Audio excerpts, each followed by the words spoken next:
Hi, this is Dan Aykroyd. He's progressive. He's beautiful. He's thoughtful. He's intelligent. He's powerful. He's positive. He is Stephen Cuoco on Power 98.5 Satellite Radio. You're listening to Power 98.5, powered by United Angels Dream, your number one resource for public relations, entertainment, and multimedia. Contact them today at unitedangelsdream.com. Empowering listeners from the US to the UK. Live on air with Stephen Cuoco.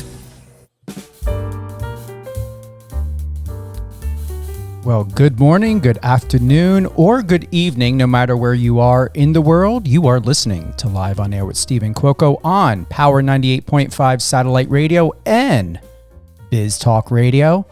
All great things, Power 98.5. Download the app. Tune in on Alexa. You can head on over to Power 98.5 Instagram page.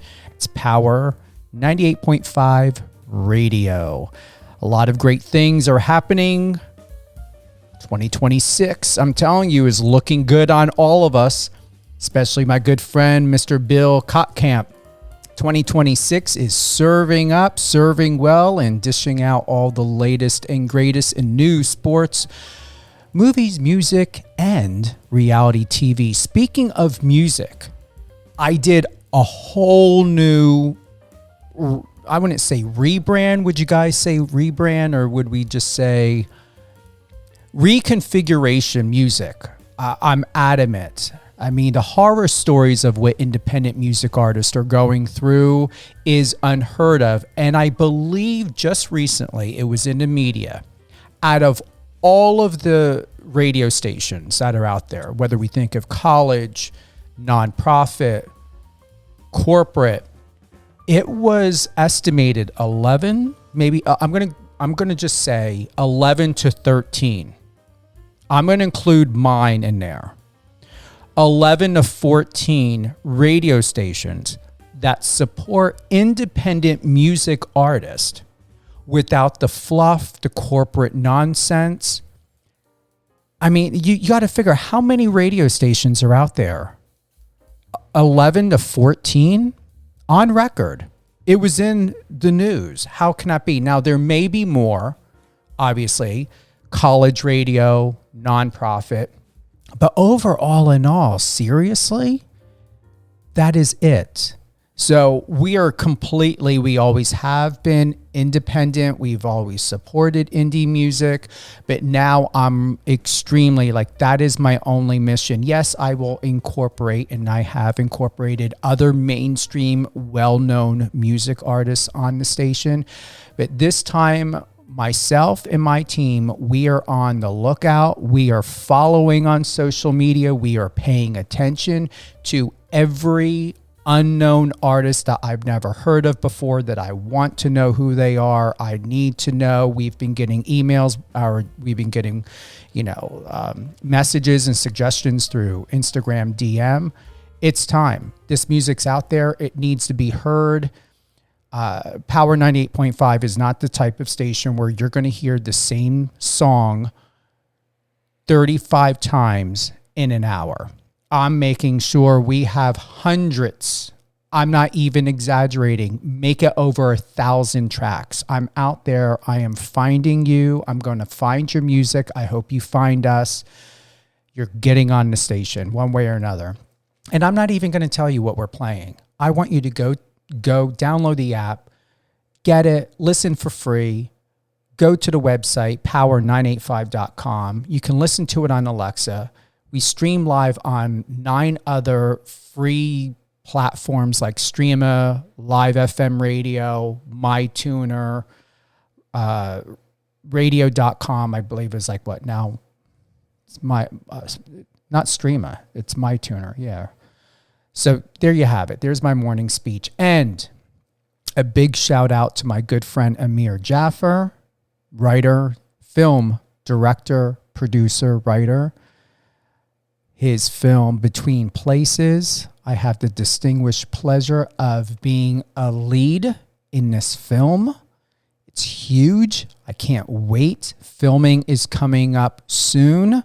I'm excited. And yeah, you can go to my Instagram, Stephen Cuoco, and I'm telling you, some of the movie posters and the promo that the marketing team has already put together.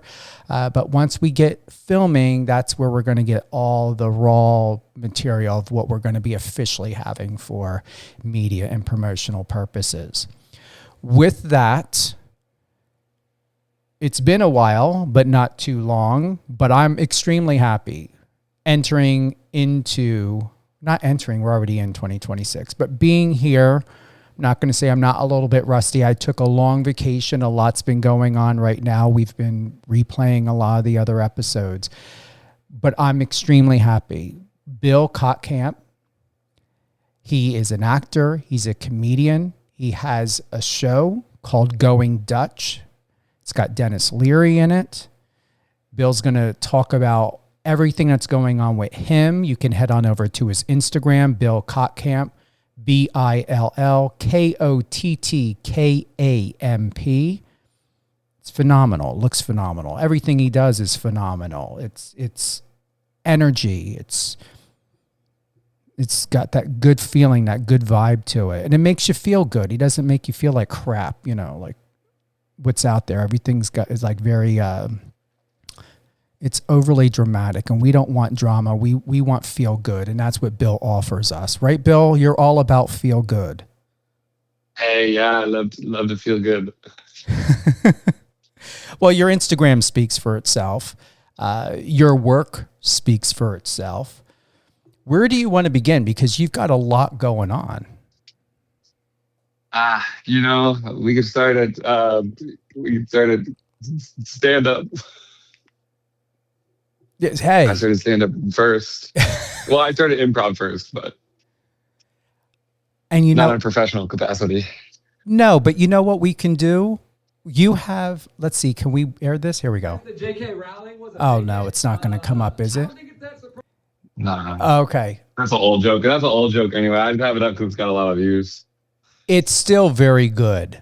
So where does your inspiration come from? Like, have you always done this? What is a bit about your back end story that maybe most don't know? For comedy? For comedy, yeah. I started doing I did stand up for the first time as a joke. Me and my friend were doing like a character that we thought was funny. And he didn't join me. He just wrote it with me, and I did it on stage, and they were like, okay. Yeah, you're booked at the club in 3 weeks. And I was like, what the heck? We were trying to prank you, man. We thought you were going to hate this. And then what happened? We sold out the club.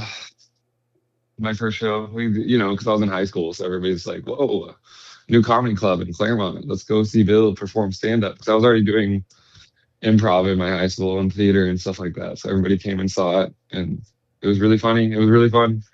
I still have the tape on my Facebook. I don't know if it's private or not, though. It's probably private. I should put it out. Put it out. Yeah, definitely. Yeah, pretty insane to have a clip of me at 16 or 17 doing a crazy character. Well, you're still young yet anyway, aren't you? No, I'm 32. You don't even look it. Yeah, I look young. I keep getting ID'd and the people are shocked. You could play a college kid. If they ever did an American Pie remake, you'd be perfect for it. Yeah, they better. I better hit them up. No, seriously. Better hit the American Pie team. Even if you do a skit, Bill, come on. I mean, give casting an idea, plant the seed. They're doing a lot of remakes anyway. Why not? I want to remake Mrs. Robinson. Oh, do you? Why? Yeah, it would be a good one. Is that a movie called Mrs. Robinson, or is it? Yeah, no, The Graduate. The Graduate. Okay. I want to redo The Graduate. That's right. It's the song is Mrs. Robinson. The movie's The Graduate. You can call it Mrs. Robinson. Yeah. Mostly so I can hook up with an older actress. I won't say which one. I don't want to suggest my fantasies into the world. Oh. Not mostly. I mean, it would also be cool to be in a movie, but a couple names and faces came to my mind. I don't know, in a weird way. I think you would be exceptional for just to see where it could go. Amanda Seyfried. Oh yeah, but is she old enough? She's pretty young looking. She's young, but she's very seasoned. I really think that the chemistry, the energy of you guys could work well. Yeah, I'll see if she's available. Yeah, I'll have my people call her. What? as if that'd be cool. Well, she's been doing a lot of. Yeah, she's been doing a lot of serious roles, but she has a side to her that I don't know if you want to call it comedy or comedic, but yeah, I'm being serious. It would make sense to me to see you and Amanda Seyfried co-star in something together. Yeah, that would be cool. She's awesome. She's very talented. So I gotta ask. Cool. When you look at the architecture of your comedy, what emotional truth sits at the foundation of your work that audiences rarely recognize? I think confidence in things that generally people demean themselves for. Mm. I think I bring up a lot of topics that generally a comic would be like, I like this. And it's kind of lame that I like this. But I'm like, lately every week of my set, I keep really grinding out this set where I'm just like, why I love roller coasters so much and how cool it is that I love roller coasters. And that, I like other things about it where like, that's like one I like a lot because it's kind of harmless version of the joke that normally is a little dirtier. Mm-hmm. Normally it's always been about like awkward sex things. And I joke that I love, I joke that how much I love dry humping. Oh. And how cool it is to dry hump, and that once you have sex, like something is lost. I was just processing that because you know what? I like this. You're keeping me on my toes because I don't know if you're going to end up coming out with a joke or if you're going to. I appreciate you. I've always, when I was a kid in high school, I'd always watch like comedians do interviews, and I was like, I never want to be a comedian who does interviews and is joking the whole time. No, but I have to say, I never liked character interviews. When we think about Richard Pryor, Eddie Murphy, Rodney Dangerfield, a lot of those people, did any of them play an influence on you at all, Bill? No. Who was your go-to? The only stand-up I watched growing up was on late night, so I didn't really have a favorite stand-up growing up, honestly. Oh, really? No, I liked SNL and like internet comedy. Okay. So like stand-up was never really a big influence to me. I just did it. Like I said, I started as a prank. Like I didn't mean to do it. I thought I was just going to grind out to SNL, and then like I quit improv instead, and I've only done stand-up for the past, 7, 8 years now. Stand-up's just more fun. You get to be the star. And you get to travel. I don't travel, but you do get to travel once you work hard at it. I've always been satisfied just doing like one show a week because I just love it, and I'm working as an actor, so I don't really have to like feel like I need to prove myself in the world of stand-up. Like I don't feel like I've always used an old person's game where I'm like, I could be 40, I could be 50, and that's when I pop off. So it doesn't really matter that I grind right now because I don't want to. I get it. I appreciate I do what that. I want. Yeah. And it works. I was doing music and like internet and all that kind of stuff. So it's really just right now that it's really right now that I've finally been like, no, stand-up is what I want to lock in on right now. And I've had other years like that. Like, it's not like I've never done this before. I've had other years where I really was like focused on stand-up, but this year I'm back focused on stand-up. You never did the Vegas scene. And no, I have friends out in Vegas, but I would have to do I would probably do like alt shows if I was in Vegas. Like I'd do like the, old Vegas kind of clubs, which would be cool. I mean, they seem cool. The dry humping joke is funnier. I kind of explained the dry humping joke anyway. It works. It's a I go, anybody in a dry humping there? They call it dry humping, but somebody's getting wet. Haha, it's me. It's pre-cum. I love that joke. I like it too, because you I caught me love off jokes guard. like that. Yeah, I love jokes like that are like, I guess it's like a one-liner almost, because it lets you move forward in your other jokes. It like keeps you going. They're like little crackheads. Anyway. I guess you could say it just reminds me of, how we are as young boys, or, growing up and going through puberty phase. That's like the first image that came to my mind when you brought that up, to be quite honest. Oh yeah, for sure. I did. Yeah, I used to say like bringing it back to 8th grade, stuff like that. Yeah. I was like, I wasn't too sure. Do I want to go here? Do I want to share? Do I want to add anything to that? So it didn't make me uncomfortable. How good dry humping is. Well, one time I had a girlfriend, and the best time we ever had was when we didn't have sex. Like, that was like my favorite. That's awesome. That's like the best memory. But I'm assuming like kids still do that. I would think, Bill, you just don't jump right into sex. I mean, a lot of times, my friends and I, the first time to test the waters was dry humping. Yeah. Well, and, to be honest, sometimes if a girl wants to skip ahead on the first night, I feel a little pressured. Like, now I feel like I have to, and I don't know if I want to, but I can't. That's something to me won't let me say no anymore. In an odd way, and I mean this with sincerity, you opened up several doors, not only to my past and several memories and experiences, I'm going to say, that popped up in a memory in my head that no one has ever prompted for me to remember when I was 6, 7, and 8 years old, the way you just did. Oh, wow. Yeah. Hey, we're going back. And I'm not accustomed to becoming vulnerable, and I felt vulnerable in that moment. That's why you got to pause. Yeah. Nobody talks about that kind of thing. They think it's lame. No, I think it's cool. In today's day and age, Bill, something as innocent, really is, I consider it to be innocent like that, could turn it into a TMZ moment, and it's like, now what? What do you mean, a TMZ moment? Like saying dry humping is cool? Yeah, talking about dry humping and Bill said he did this, and Steven said, yeah, he had a stuffed animal and he tried out on whatever it is.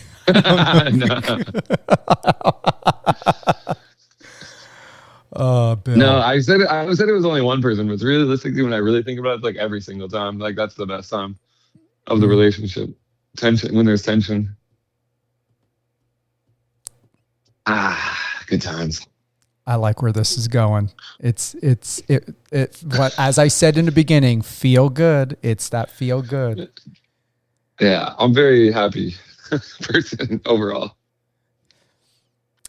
I got to ask, how do you balance the instinct to disrupt expectations with the responsibility of shaping how people interpret humor in a rapidly shifting cultural landscape?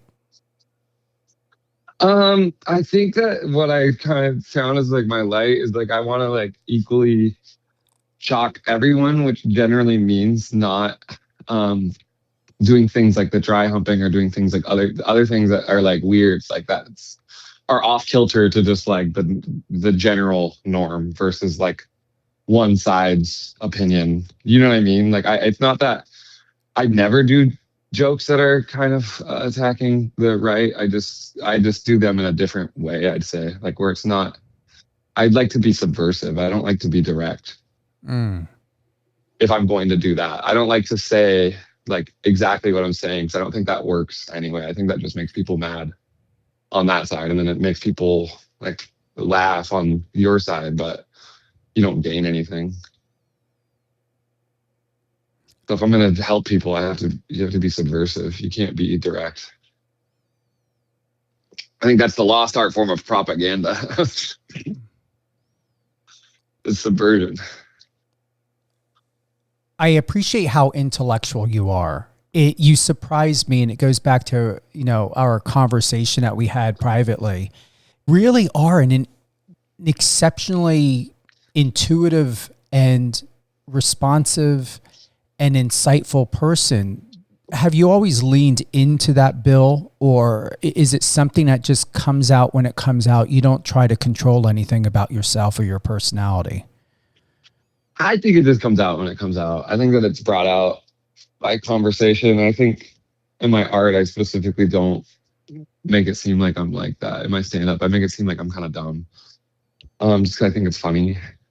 Like, I even have like an accent. Somebody was telling me on Saturday, they're like, "You have an accent on stage." And I'm like, "Yeah, I know." It's like kind of like I'm doing a kind of a character still when I'm on stage.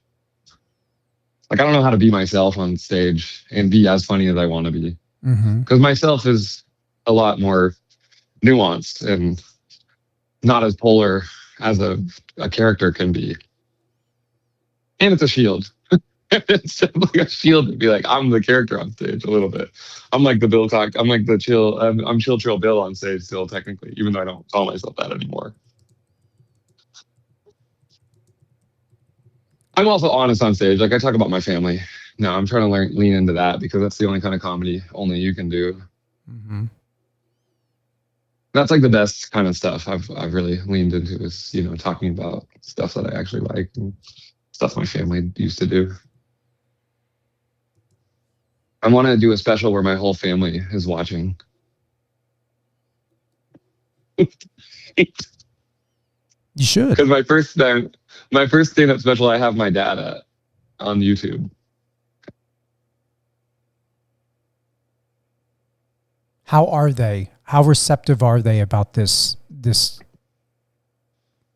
They told me to do comedy. Everybody told me to do comedy in high school. Everybody told me to like go to Hollywood and start trying to work in Hollywood. Like, it was like even my principal. I remember my principal was like, "Bill's really funny. They should get into TV." And I told my mom. My mom like loves this. I told my mom, I was like, "That he's kind of like a bad principal. He shouldn't tell me to do that. That's like dangerous.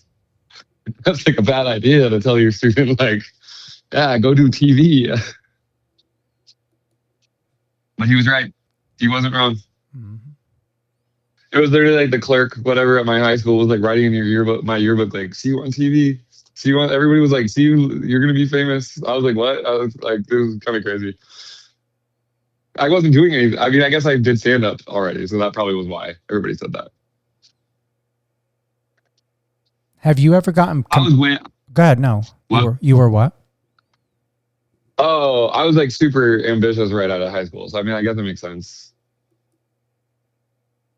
But I'm assuming I you was had first to have easy. known what you were going to do even after high school, right? Oh yeah, like I already put in like my high school like whatever newspaper that I was gonna go to Upright Citizens Brigade and start training as my college. Like, because I went to community college because I was just gonna focus on acting or focus on comedy at the time. Focus on trying to like do SNL or whatever the heck I could do. Yeah. I saw Marty Supreme when I was like, I wasn't as reckless as that, but that's what it felt like.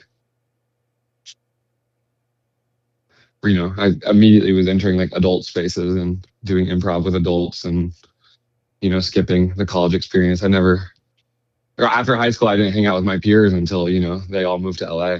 That was the next time I hung out with people my age. So it took like 5-6 years before I was hanging out with people my age again. Which, was tough. It wasn't the best. But it was fun. I mean, they were crazy. They wanted to give me their drugs. They thought I was too innocent. So that was kind of lame. They were all doing Molly. I would have done some Molly back then. I don't do it now. I only smoke weed now. But you didn't need weed for this, though. Just your tea. For what? For an interview. Yeah, for this. No, I don't do weed in the morning. Weed's a social thing. Weed's like a fun thing. I don't want to use it. Like, I don't like. It makes me paranoid if I'm just like at my house and I smoke weed. It's got to have purpose, right? Yeah, it's got to have purpose. It can't just be a thing that I want to. Then it just starts to be your normal state. And then it was this purpose. Isn't it insane how people are?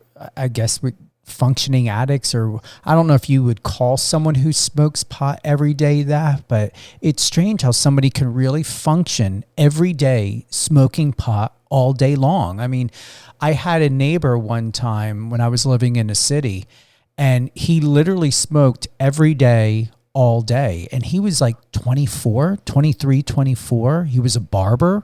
Yeah. And it was crazy. That's one of the best times I do it, you know. I used to smoke a lot more, but I don't know if I would ever smoke all day, every day. Like I like, there definitely were days, like weekend days, where I would smoke all day, but not every day. Because I would always wait till like after I'd done stuff for the day. Because then it's better. It's better once you start after 5. You know, if it's 5 o'clock somewhere, vibes. Yeah. I only really started smoking too much like the year it became legal, and I came home from a job in New York, and I was like depressed because the job was over, and I was back. The Good Cop on Netflix, still on Netflix. Rest in peace to Isaiah Whitlock. He was great in it. I have a scene with him. I should post it. I never posted, and I felt bad, and then I felt like it was too long. But I guess it's never too long to make a memorial post. No, I think you should.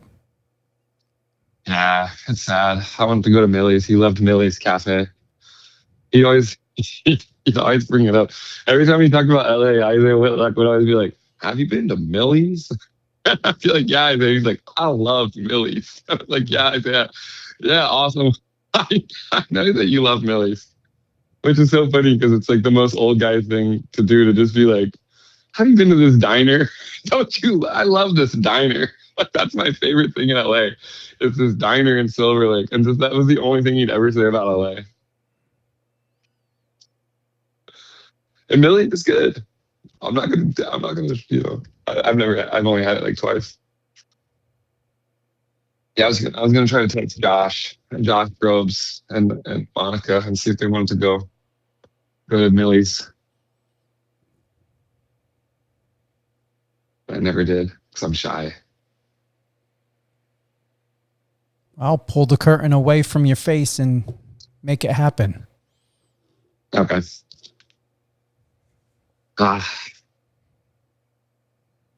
Yeah. Long time I've been acting now. It's 13 years now. I think this is my 13th. I'll be doing, this will be me completing my 14th once this year's done. Yeah. Have you ever been? I have a weekly. What's that? Oh, you go. You ask a new question. No, I was going to say, have you ever been compared? I hope it's not cliche to ask, but Napoleon Dynamite. Yeah, when I used to wear glasses a lot. Yeah, not anymore now that I don't wear glasses and I look better. Now that I look hot, it almost never happened. I got compared to Lyle Menendez, the actor who played Lyle Menendez the other night, by some random guy. Are you serious? Yeah, he was like, "You look like Lyle Menendez." And I was like, "Huh?" Maybe he was joking. Maybe he was just trying to gas me up. But yeah, now that I work out and I have short hair, nobody ever says I look like Napoleon Dynamite anymore. It hasn't happened in a long time.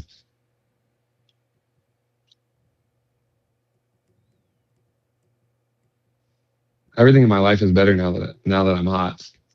I don't know if I'm that hot, but I'm hotter. Made my whole life, believe the hype, get fit. It does wonders for your life. It definitely for yourself. I've always wanted to get fit. Yeah. How do you feel about yourself? How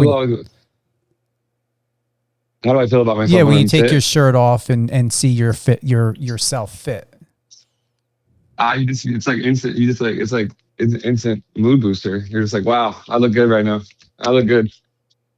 Every time you walk by the mirror, you're like, damn, I like that. That's better.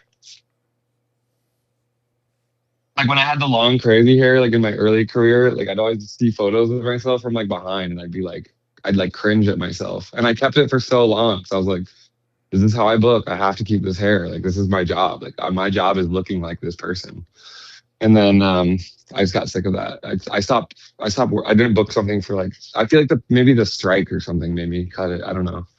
I was cutting it intermittently, and then I was like, I'm just gonna stick with short after going Dutch because they cut my hair for the army. The army sitcom. It looks good. Yeah, it's really funny. Yeah. Joel Church Cooper created and show runs it with Hillary Winston. And it was just a really good time over there. They've created a good thing, and hopefully they get a lot of seasons and that they invite me back for more of them. I keep telling my family, I'm like, the show has to get renewed and I have to get invited back. It's not enough. What I appreciate is on your Instagram back on January 22nd, you posted a clip, and there's something about that clip that I truly appreciate, where you constantly surprise me in a good way every time, even doing this interview, even when we first spoke. You're controlled. It's almost as though you were able to, or not though, like you had taken whatever it was that you learned, that you interpreted about that scene, just in general, to watch that video clip. There's a sophistication to how you deliver reality and how you see it and feel it inside of yourself. It's really, you're an extraordinary person, Bill. You really are, in more ways than one. You may at times, have your own direction and being in a dimension that most people may or may not understand or know how to sit in with you, but you really are incredible. Thank you. Yeah, I've always loved being funny. It's kind of always felt like that. So I think I'm so confident because I've always gotten a good response from the world, luckily. I've never had an era where I was like figuring it out. What you show up as you. Yeah, good. As long as it's... My dad made me do humiliation rituals as a kid. So not literally, I just say that. So that's funny to say that. He would have us do like hog calling at the fair every year. So we'd have to go and get in the mud and call pigs over to us, and whoever could get the pig closest to the ring like won, like first place. And so you have to just like get in the dirt and just be like, come here, pig, come here. And we were actually like on Howie Mandel's show, like his early talk show for it back in the 90s. I love pulling up that clip when I've been dating somebody for a little bit and I go, look at this weird clip of me as a child on TV. It's an exclusive on my laptop. Better upload that to the cloud, but I don't think it's online anymore. I gotta get on Howie's podcast so I can tell him. Definitely. You have to. I gotta figure out how to get on Howie's podcast. I could be like, hey, look at this, Howie. I roasted your ass. I didn't roast him. He just says, he goes like, who's your youngest? Bill, you can call the pigs, huh? And I look at him and I go, what? And he's like, and he like gets a laugh. And like I'm obviously probably was just a kid and didn't know what was going on. But in my mind, I'm like, I still do that kind of joke where somebody will ask me something and I'll say what to them as if I don't know what they're saying. And I think it's funny still. So I think I was doing my style of disinterest to something happening, but it's not. It's just I'm a child. But it feels like that. I don't think that joke. I always try to explain to somebody why that's me roasting him, and nobody ever gets it when I try to explain it. But in my mind, I'm like, no, I did that on purpose. I feel like I'm connected to my younger self. It's the best place to be. Yeah. And I had the best rub of it because my sisters had to go to like set school and I just got to like eat donuts in the green room because I was like 4. I like very vaguely remember it, but I remember that we got to eat donuts. And guess what? On set, you still get to eat. I'm still eating donuts. I had 6 years where I thought I was gluten free and I wasn't eating donuts, but I'm back. I'm back, baby. I'm eating donuts again. Oh. Which, this segues into this perfect question I have for you, what you saying that, Bill. What is the most sophisticated idea you've ever tried to translate into comedy, and how do you define it without losing its depth? Interesting. Hmm.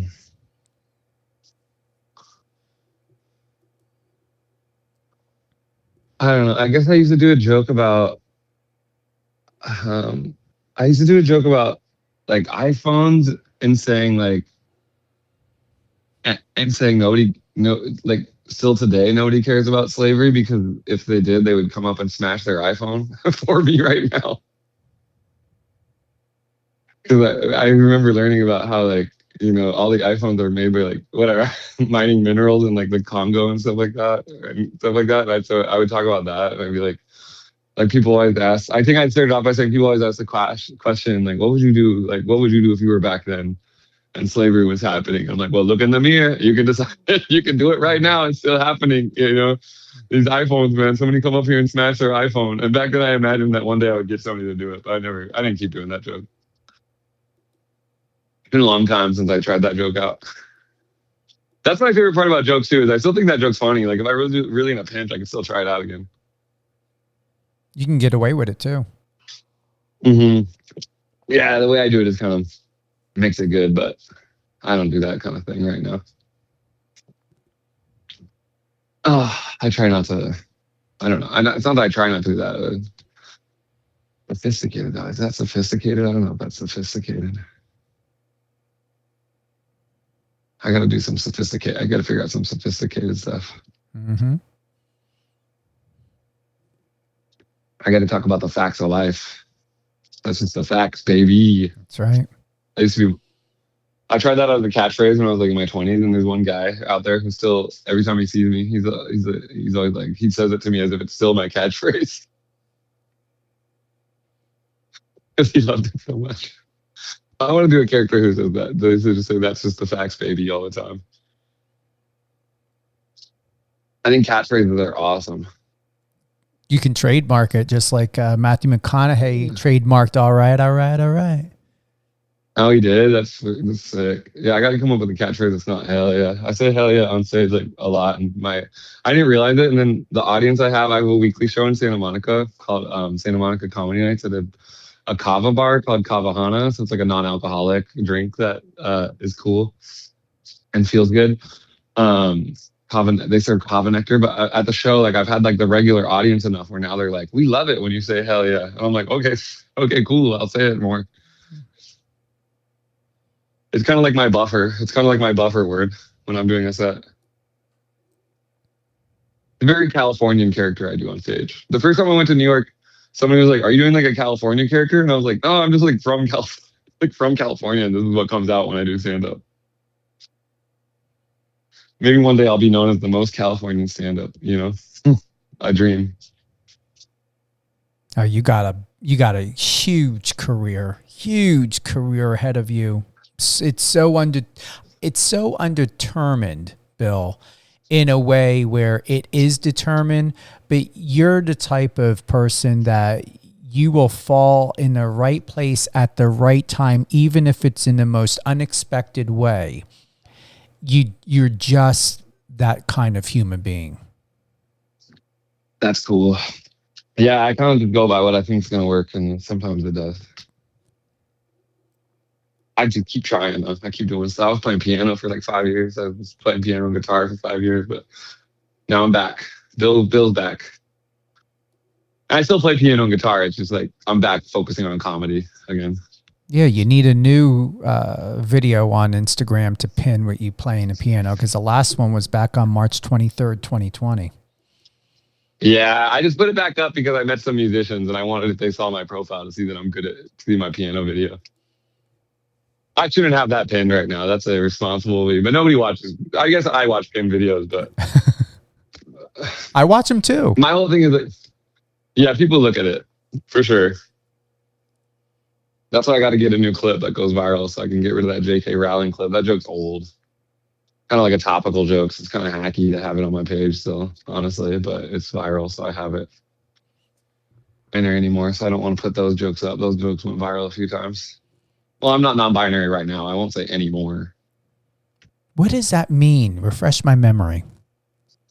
It's when you don't want to it's like when you don't really want to associate with either gender. You don't feel like it. So it's like being asexual. Nah, yeah, I guess so for gender. Yeah, I used to be more trans. I used to be like she they for like I was in the closet as that for a long time. Then I came out in 2019, and I was like, I don't like this, and I Really? became non-binary. Well, I did like it, but I didn't like the attention it brought, and I just feel more comfortable, kind of like just floating through the world without having to think about people looking at me. And I also didn't like wearing like feminine clothing. Like I liked wearing my like tracksuits and those kind of things. Mm-hmm. And those were how I expressed myself. But then like once I came out, I felt like I had to start wearing women's clothing, and I didn't like that. Like women traditional women's clothing, and I was like I didn't like that. But then like if you don't wear that, nobody knows. You know what I mean? Nobody knows. Like that's like the marker. That's like the societal marker for it. Especially if you're a guy. Like if you're trying to transition into whatever. Like if you're just like okay, if you just say it, it's almost not enough. Like you almost have to like put on the costume for people to believe you. And I don't like that it was closed, so I didn't keep doing it. And now I'm a guy. Have you always seen yourself as a man? No. I haven't for 13 years. Really? Yeah, I never was a man. I never saw myself as a man. I was a teenager, and even then, I was like a little, like not a man. I wasn't like looking forward to being a man or anything like that. Like I didn't look to men at all. I think I was really non-binary in high school, honestly. Like if that had been a word that existed, like I remember thinking I was like bi gender back then a little bit. Like I was like both because I had like women's jackets. I had like a lot of women's jackets. I still do. I mean, I still have them. I just don't wear them all the time anymore. But yeah, most of my jackets are women's jackets. That was kind of how I did it back then.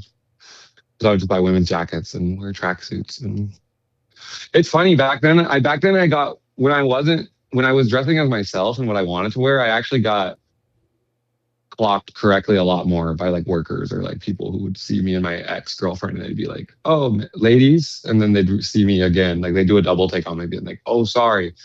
And we'd always joke. We'd be like, no, like to ourselves, we joke like, oh, they got it right the first time. Yeah, but now I'm all man. Now I'm 160 pounds of man, baby. Now I'm all man. Yeah, We'll see how long that lasts, but you look fantastic. I'm going to tell you, I would not have ever thought that that would have been an experience or something that was part of your life, because you give this reality of knowing who you are and being confident in who you are. And as I'm processing and just going over what was just shared in the last several minutes, I believe that that's something that's always been about you. And it's unfortunate that there needs to be an identification attached to it. Yeah. And it's not, I think maybe one day I'll go back to saying I'm non-binary more, whatever. Like, I don't think, I just think it's like a word people don't like right now. And especially in the country right now, I don't really want to identify with anything like that because it's dangerous, frankly. And they're going to start putting us all in camps one day, potentially trans people. So I don't really want to be put in a camp when that happens. So I'm not joking either. Like I do think that could happen. So I'm not, they just got rid of the Kansas people's licenses. So the trans people, the trans women and men in Kansas just have their licenses stripped. So, I never got it on my passport. I was like, I'm not doing that. I'm not getting this on my passport because not every country loves this thing. Mm-hmm. Not every country loves this whole idea of you can be whoever you want. So I never put it on my passport. I never put it anywhere. And now I'm all guy. it's not coping though. I literally do feel like a guy. Like I'm not doing it to avoid something. Like it's like a natural progression. I wouldn't do it if I wasn't feeling it. I wouldn't do it just to hide. But it's also weird because now I can talk about it more candidly. Like when I was feeling like I was that and I had all those feelings, it was harder for me to talk about. And now that I feel more like a guy, it's easier for me to talk about. That makes sense. Yeah, now that it's like a past thing, I'm like, oh, it was like this and it felt like this. And like, I don't feel as like tender or vulnerable about it. And I have to make sure I tiptoe, like I walk the line very carefully to like not be offensive to the identity overall, just to explain how, my identity changed. Because it's allowed. A lot of people don't know this. It's allowed. You don't have to say the same thing. I'm going to be honest. I would miss the version of you of what has been programmed in my mind, your look, your feel, your vibe, all of that. However, what you just shared, it makes sense that if you were to ever allow that identity, a different version of Bill, that version of Bill or whatever name may have you, that's another, another person inside of you, which is real. We all have it. I like to say everyone is schizophrenic. We all have more than one personality. Yeah. We really do. We all have more than one emotion. You can't be the same person with every single emotion. That's unrealistic. I would for sure miss this version in a sense to where this is the superstar that I got to know, but I also welcome another version of truth and version of reality of who you are, and find out what would that person be like. And maybe that person would be even more powerful. They're gone now. Now it's me. That model's old. That's my old model. There won't ever be a new one. This is the new model. No, there will be one day, but right now this is the model. Well, you've mastered it. This is the role I'm playing right now. And it's me. I'm not faking it. Like every time I tell people this, like when I've told people, they always want to go like, oh, so should I do they, them? And I'm like, no, you're not listening to me. Like, I don't want that anymore. Like, I'm telling you, like, I don't. You know what really triggered it was I watched another stand-up special and they said, you're not allowed to go back. You're not allowed to go back. And I was like, I think part of my brain was like, yeah, I fucking am. I can do whatever the hell I want. That's true. Because I'd already been thinking about it for a while. Where I was like, no, like I do feel like a guy again right now. Like I do feel more masculine. I do feel all these things that I've never really felt before. Which is so weird to say. I'm like a trans man now.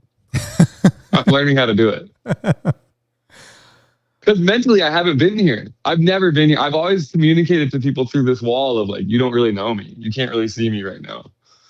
And you can't. Most people can't do that. Like most people, I don't think anybody can, honestly. And that's my experience. You know what I mean? I've had people, say to my face, like, oh, I'm supposed to call you that. Oh, I'm supposed to, like, right. Oh, you're this. Oh, right. I have to do this. And I told people now that I'm a guy, they're like, oh, thank God. Oh, thank God. I don't have to deal with that anymore. I'm like, okay, very cool to know that. And I don't take offense to it, really. I don't really care. Like, my whole thing has always been like, I can't control my identity to other people. I don't get that privilege of like, I can choose who I hang out with. I can choose to be around people who see who I am, but I can't control what other people see. I can't control that kind of thing. That's just what they see. Like, that's just what they just as much as somebody can't control how I identify, I can't control how somebody identifies me. I can try, I can spin, I can hire a PR person to try to convince people that I've never done that. Yeah, I'm happy though that I've remained under the radar so I could grow and change and not feel locked down by anything and still made a living as an entertainer. Because being 32 is like a lot better than being 25. It is easier, isn't it? It's awesome. I'm just like, wow, this is great. Like, I go places and I like know people who've like, they grinded in a different way. They grinded stand up or they grinded improv or they grinded sketch comedy and now their whole careers are doing good and my career's, doing good. And you can go and see them in their space. And, like I used to be afraid to like go to the Comedy Store and stuff like that. But now I've gone to the mic there a few times or just to hang out a few times. And I'm like, oh, I know the paid regulars. I know all these people now because I'm older and I grew up at the same time as them in the scene, So like, even though I wasn't doing stand up there, like I still know comics who perform there and stuff like that. And so like, even if I'm not, a regular at the store or even somebody who performs at the store at all, like I still know people there and that feels cool. Or like the clubs or whatever. Like I don't go a lot, but it's cool that I can go. It's cool that I know people. It's just fun, and it's a high school, and it seems like a high school industry. You just know people. But yeah, I have two stand-up specials out. Actually, I was going to bring up the other one. I have one stand-up special that was a musical comedy special. I didn't end up promoting very much because the pandemic kind of ruined my whole marketing angle for it. But you've bounced It actually back. highlighted it and made it better. It made it better, but I didn't see that. I couldn't see that from where I was because I was so mad that everybody started doing outdoor stand-up.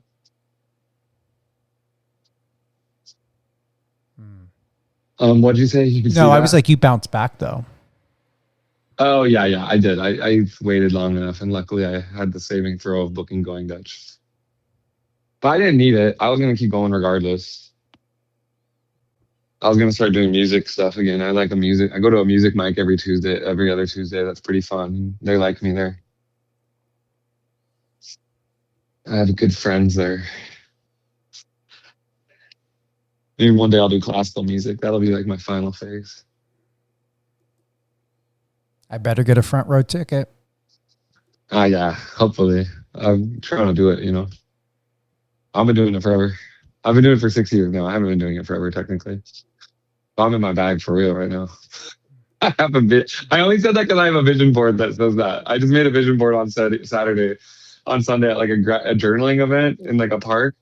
And I made a vision board that says shining like a beetle in my bag for real because it has like a sticker of a beetle on it. And I had like the best week ever last week. It was awesome. My life's like way different right now. I feel like I stepped into a portal and I'm like a different person. Like it's literally that significant. The difference in how my life is right now and how I move through the world right now. It's like crazy. I keep having these really surreal moments where I'm just like, this is so weird. Like even, like it's like with how people talk to me, like how guys talk to me, how girls talk to me. It's like completely different. It's like it's like night and day. It's like insane. And it has nothing. Maybe it has to do with the TV show in the sense that like I'm on a TV show, so my confidence is a little higher. But I don't think that's it. I don't think that has anything to do with it. I think it has to. I think I went to Ireland and I became a man. I did a manhood ritual with this Icelandic guy. And it wasn't even supposed to be that, It wasn't like formal or anything. He wasn't like, I'm going to make you a man or anything. It just happened. Because he took me. We would do the sauna and the cold plunge. We would jump into the Icelandic Sea, and we'd go into the sauna, and he'd make me, stay for the 15 minutes or whatever, and we'd talk about shit, and we'd like talk about things I'd never talked about with guys, just like hooking up and that kind of stuff. Like I just would avoid that. I would avoid that when I was younger. And like, I don't know. I think it changed something. I think it changed something in me. Or like when I'd hang out with him, I'd be like, well, I am a guy. I am this. It's fine that I'm this. Maybe there was some shame, You believe that? Yeah, I think so. I think there was some shame around that part of my identity that I didn't want to associate with. And just like, having sexual attraction as a guy can feel shameful. I even read whole articles about like how like men aren't allowed to sexualize their own bodies and how damaging that is for them. I mean, gay guys are, but I think gay guys got that pretty good down, but straight guys aren't. I was bi, but I'm not bi right now. I made a choice. I did make a choice. I did that joke on stage yesterday, and it was really funny. Yeah, I gotta grind now. This year's about being really confident and acting like everything's gonna work out, even though the world's not necessarily reflecting that for most people. But it feels like everybody's kind of having a good year, like independently, weirdly. Do you feel that? I appreciate the question. I do. It's almost like like flipping a pancake or a French toast or grilled cheese or something. It's one side seems to be perfect, but yet the other side seems to be kind of burnt. And I'm looking at my life that's like a grilled cheese right now and wondering, do I want to make a new one and have both sides even, or do I just want to burn the other side and just say, fuck it? Right. Yeah, it kind of feels like that. I'm just like, part of me has been going out and living so much just because I feel like I think it's like I've been thinking this lately, like where it's like it's almost like propaganda to say like, oh, the world's ending, because then you start living kind of like recklessly. Like it breeds something out in all of us. We're kind of living this hyper excited, hyper normalization is what it's called. When like a culture is starting to shake and rattle, is that everybody kind of goes into like hyper normalization. It happened in Russia. That's when it started with that term. I feel like I'm experiencing that for sure. In the face of the tragedies of the world, where I'm like, no, I'm really leaning into like things that feel normal and good. I'm glad you brought that up because you hit the box of nails through the board with one hammer swing on Not Build. Because that's where the world is at right now. I'm having a wow moment from that. So thank you for the question and the reflection, because I'm seeing it, I'm feeling it and it's nice because I'm having this added layer of connection with you of like an aha moment, a realization like, wow, I know I'm not alone, but I feel alone, yet I am alone. But now sitting here with you with this, it's like, oh, okay, we may not be physically together, but I know with you being over 2,000 miles away, we're going through the same thing, yet many other people are going through the same thing. But yeah, I still feel by myself. I think a lot of people feel really freaked out and scared, and they just aren't saying it all the time because it's too much. There's no control over it. So instead you choose, the other option, which is like extreme joy and delusion. I don't know if everybody's choosing that, but I'm choosing that. I'm choosing extreme joy. Somebody in some communities they call it there's paranoia and then there's pronoia. And pronoia is when you think everything's gonna be good, regardless of stuff. I have to laugh at that because you just gave a diagnosis of where I am at emotionally and mentally right now. Yeah, you guys have pronoia right now. Pronoia. World War III just started. I gotta have pronoia. Oh my God. I guess it didn't just start, but sorry, I don't want to talk about it. It's all right. No, I'm just sitting with it. Oh, thank you for that. Honestly, that felt good. That reflection, that mirror, you putting that up. I appreciate that. Yeah. Hey, you're welcome. I'm trying to. I don't always say this kind of stuff because I kind of avoid it in my real life. I should talk more. You should. I should start my own show so I can talk more normally, and people will be like, "Wow, Bill's not a complete dumbass." You really are. You know what? No, I'm not. I was really smart, and then I chose to be dumb. I'm trying to work that into my stand-up because I think that I've been doing it. I just recite all my jokes for some reason when I'm talking about stand-up, which I don't know if that's a good way to do it, but I've been doing a joke now where I say somebody was talking to me and they told me like, oh, when I was 7, like they caught or like they diagnosed me with autism, and I was like, oh, that's crazy because like when I was 7, like they couldn't catch my ass. Hell yeah, hell yeah. My dad, they wanted me to they told my dad, they were like, oh, do you want to like, Bill kind of is weird socially. We kind of want to look at them. We want to see what's going on there. And my dad was like, hell no, my son's normal. He's not going to do that shit. So they never caught me. They never caught me with any social disorders when they needed to. And I'm so thankful for that. I'm so thankful for my dad for not letting them catch me. I think if I had been examined at that age, I would be like, I think it would have stunted my development as a comedian.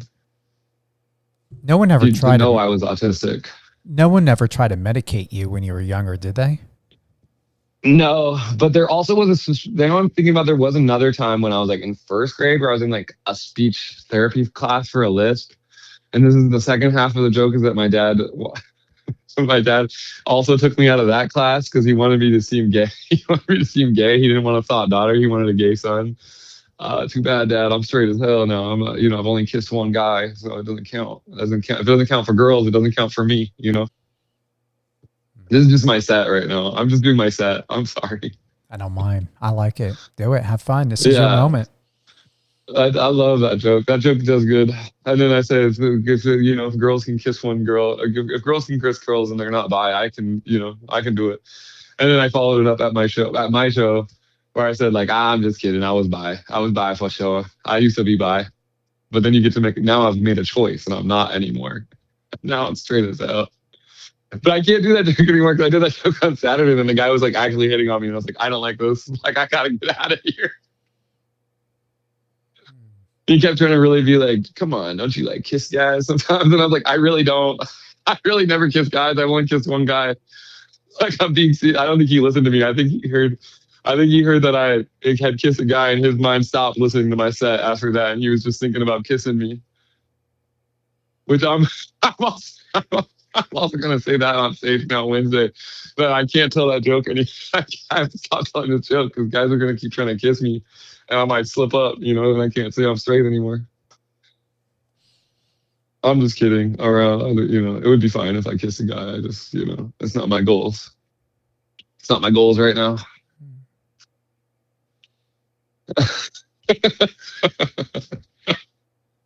I like how we pivoted so hard. I was saying something smart and profound, and now I'm doing this. Just letting the energy flow. Just letting it flow. Yeah. I don't know. I gotta save this set. I guess I shouldn't be doing my set. People gotta come out to see it. I burn jokes so fast, though.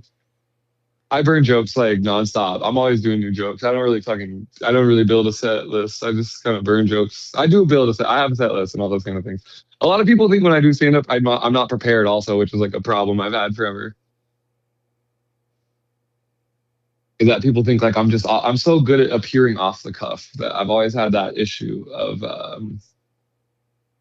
people coming up and like, did you riff all that? I'm like, no. No, I'm good at convincing you I did. That's the job, I feel like, to me. Is making it feel like, this is the first time I've ever taught this, and you're here for it. I guess that's how I can present them in interviews, is I just tell the joke as if I'm just thinking of it in the moment. I don't have to say, this is a joke I do.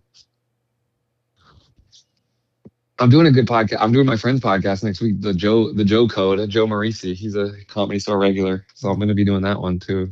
Congratulations. I'm kicking off my new lifestyle. Yeah, I did a lot of stand-up in Ireland when I was shooting Going Dutch too. That's what made me remember that I love stand-up. Well, I remember that I love stand-up every Wednesday, but then I forget every Thursday through Tuesday. Back before then when I was doing my Wednesday show. I've been doing shows only on Wednesdays for a long time now. I used to do stand-up outside of Meltdown with Howard Kramer.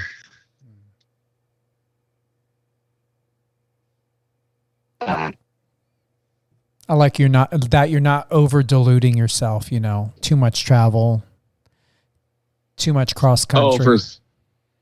No, unless I was like making enough money to like completely cover it, I would never do that.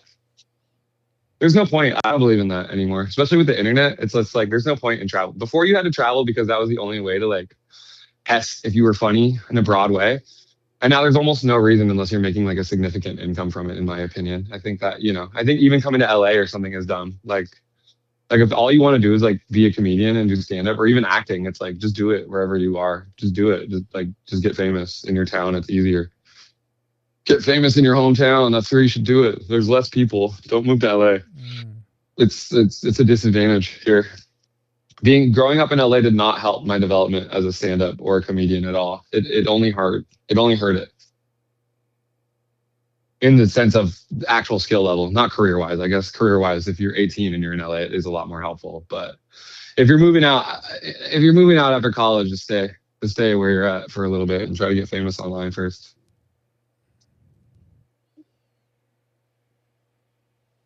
I think that's bigger. If your career had a theme song that played every time you walked into a room, what genre would it be and what instrument would lead?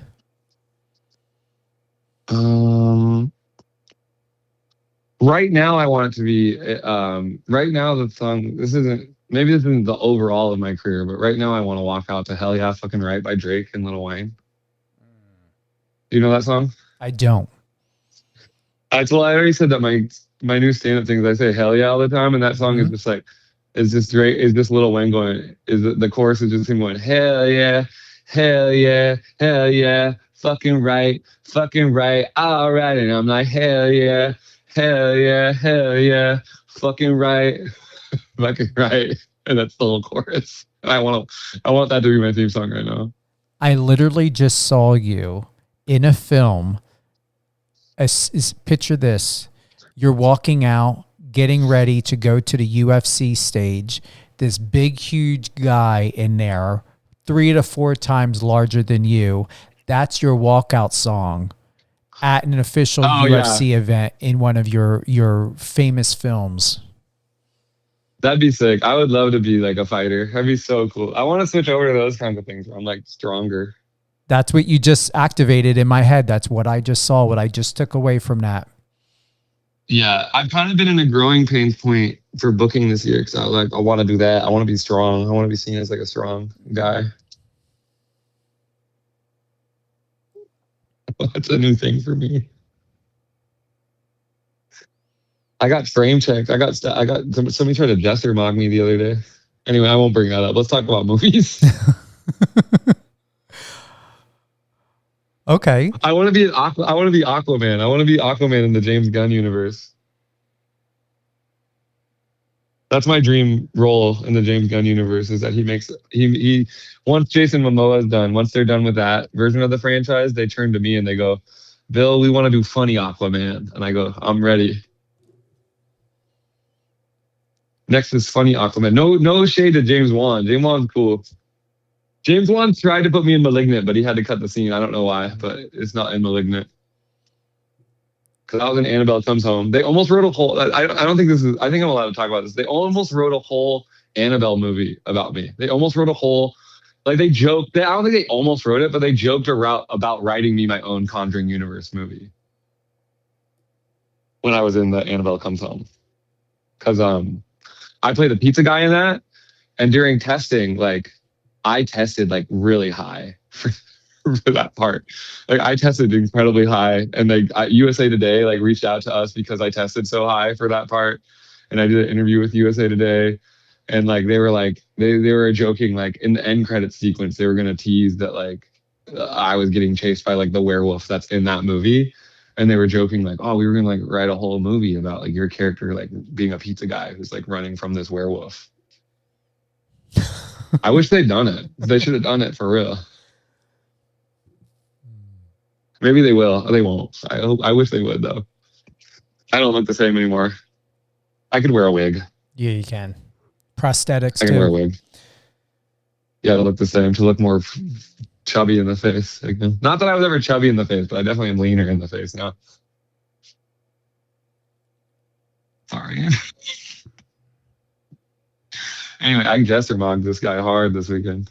You know about mogging? You heard about this? No. Mogging?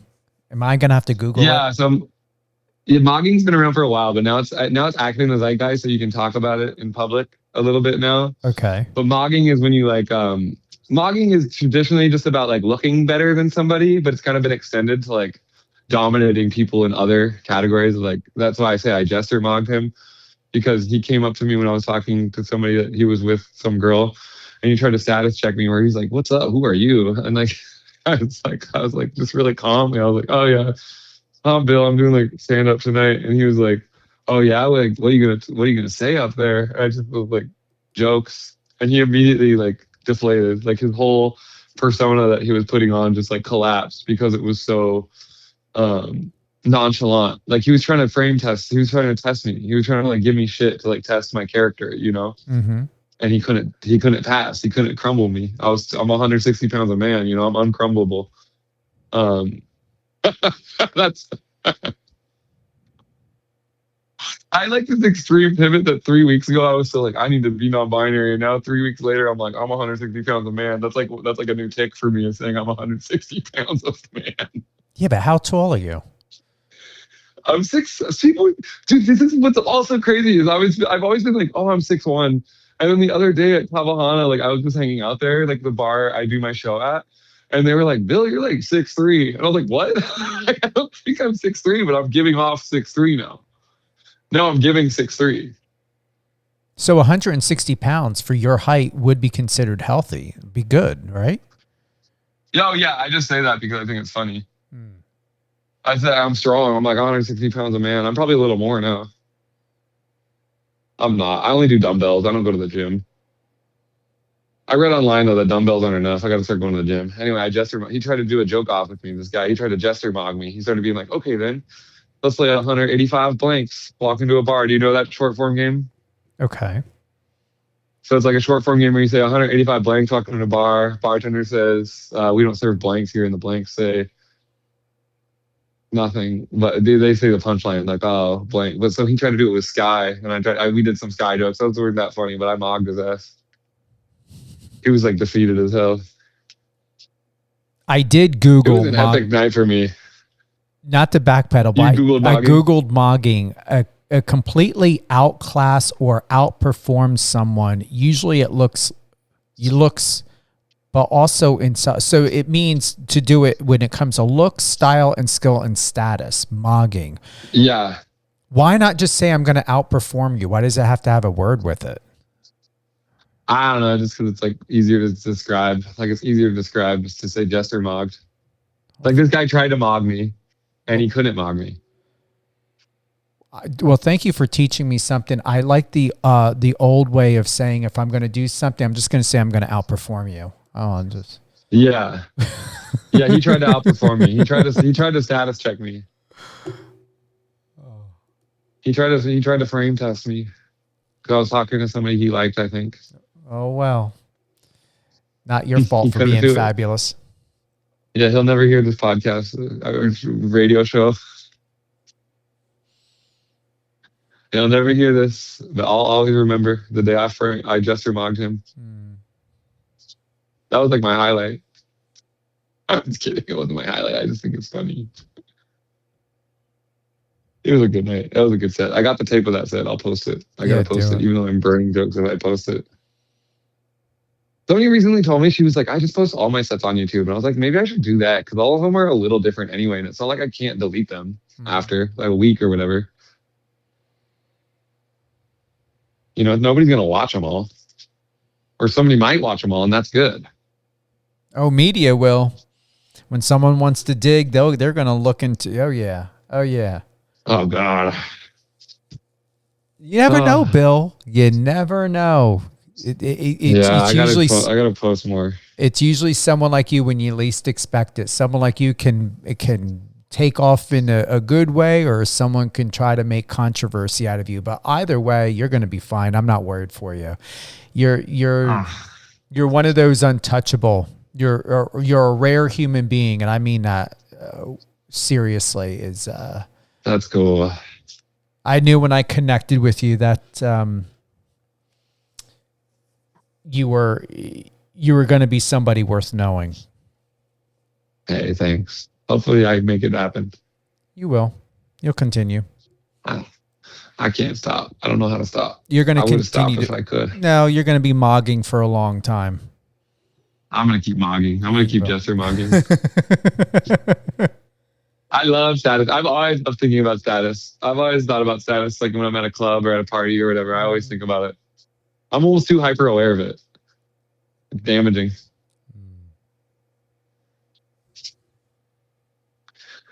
Yeah, I've always thought about it. I think it kept me from doing things sometimes because I think as an adult I became less confident because I was too worried about that stuff. But now I'm me again.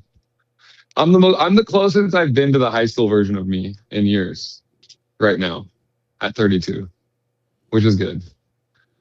Now I don't have to think about all that being trans stuff. I'm sorry. You probably had been awesome in high school. I was sick in high school. High school was fucking sick. I loved high school. If me and my friends had put stuff online, it could have stopped my whole career because I would have become an internet person. Thank God that didn't happen. We were making like full podcasts that we were too afraid to put online. That was just me like doing a character for like 30 minutes to an hour. That was just like the most obscene thing ever. That's all I used to love was like deep, like heavy obscenity that would offend like everybody. like sexual obscenity, sexual and psychopathic obscenity. It's like the funniest to me. That's what I was watching in comic at the store last night. He's just like, he's always just saying like, Don Barris. He's like the Don of the store. He's like Jimmy Kimmel's warm-up guy, and he's just like that stuff makes me laugh so hard. So just be like, he just does horrible things that can't be repeated on air, you know.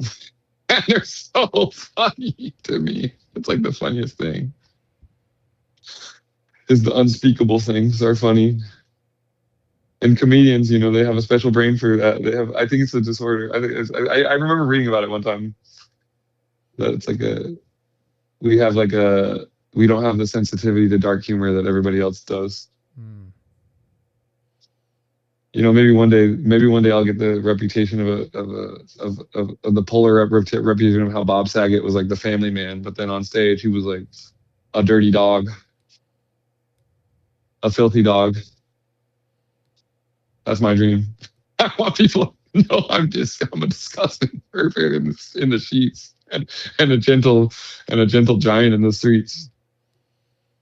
That's the most insane thing I've ever said. Gentle giant in the streets and perverted freak in the sheets is insane. You're coming up with material. I'm going to use that. Gentle giant in the streets is insane. But that is who I am. Like I think that's who I am. For sure. Because I'm trying to hook up this year. That's my goal. I'm not getting into a relationship this year. Mark my words. If you see me in a relationship, if you see me posting my boo, call me out. You know what I'm saying? Remind me of who I am. I'm going to break it off. You know, I'm not for that anymore. I'm done with that. Last time I dated somebody, they love bombed me, and I'm done now. Oh, really? Yeah. Was it the same? I don't blame her though. Was it the girlfriend you had when we first chatted? Yeah. Oh, wow. And she's awesome. I think she's a great person. I just think that I think a lot of people kind of do that, where they're just super excited in the beginning and they promise too much and whatever. And then you realize who the other person is and you don't want to be with them anymore. And you know what? For the best for me, because I've been dating. You know what I'm talking about? I've been dating. I've been having fun. Good. I like dating. Well, you get are more stories. You're the gentle giant in the streets. I don't know if I should say perverted freak in the sheets. I'm not that perverted. I'm pretty tame. I'm pretty pretty tame. Well, I like I like looking somebody in the eyes. You know, no one's seen you dry hump yet. No, some people have, but not publicly. You know what I mean? I haven't filmed it for the public yet. That'll be my OnlyFans. Dry humping only. Dry humping OnlyFans. I like that. I think there's a market for that. Oh, come on. Dirty socks, dirty underwear, feet, God only knows whatever else. Absolutely. Absolutely. There's a dry humping market. You'll find a market. Dry humping market. Guarantee you there is. Guaranteed. Yeah. If everything goes south, this is such an insane thing. I always thought, if everything goes south, I'll make a sitcom that's also a porn.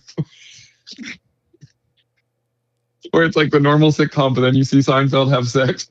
For real. I shouldn't say that publicly because I don't want somebody to steal that. That's my backup plan. That's my golden parachute. my golden parachute is I make a porn sitcom.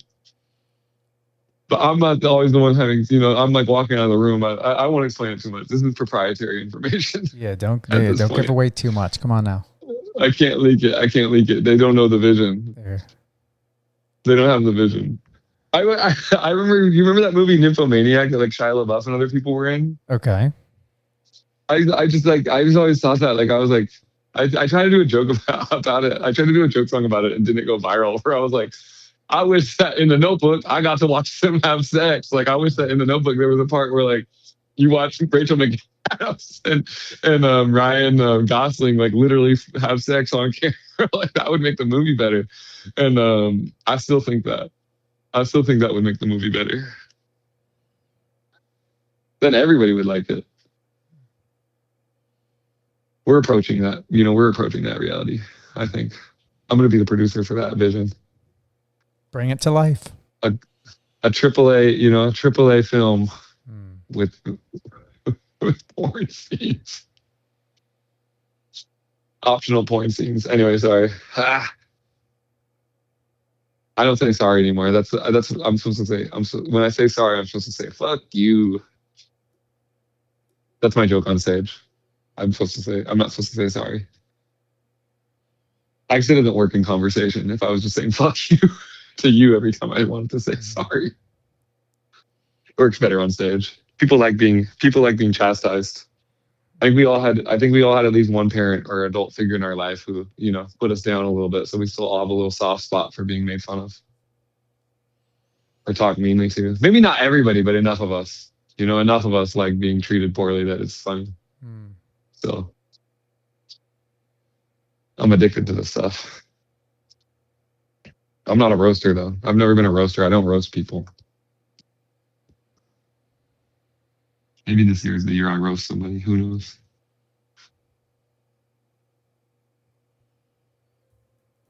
I'm trying to think. I got other stuff going on. Well, my friend, we've got to have you back on. Sure. We've covered a lot. Mr. Gentle Giant in the streets. We've got to close out and talk about where do you want people to go to watch Going Dutch? Bring us up to speed. So Going Dutch is on Hulu. I'm on some of those episodes. The final season, there's still 6 more episodes. I'm in 3 more, I think. So I'm in half the episodes coming out still. If you go to my YouTube, I have 2 stand-up specials on there from different eras. One from 12 years ago and one from 7 years ago. So nothing too recent. I need to make a new one probably. I'm going to make a new one. I think that's probably my goal right now. I'm going to make a new one. And then I guess just like my Instagram, you can follow it and see what I'm doing. I used to say TikTok, but TikTok's kind of dead. And following on people on TikTok is kind of pointless anyway. So just follow me on Instagram if you want to see more. Mr. Bill Kottkamp, everyone. BILLKOTTKAMP on Instagram. Bill, any closing thoughts? Anything you want to leave us with? Hey, just focus on the fun. Be in your bag. Just be a little selfish this year. Everything's hard, so be a little more selfish. And it's okay to be. This is only for people who aren't already selfish. You know what I mean? If you're already selfish, maybe be less selfish. But if you're not selfish, be more selfish. Bill, I appreciate you, my friend. Thank you for this opportunity. I appreciate you. Yeah, for sure. Timing has been perfect. Thank you to everyone who's joined us today on Live on Air with Stephen Cuoco on Power 98.5 Satellite Radio and Biz Talk Radio. Actor, comedian, star of Going Dutch, Mr. Bill Kottkamp. Enjoy, be a little bit of selfish, as Bill said. Live well, love well, and most importantly, be authentically you. Have a great day, everyone.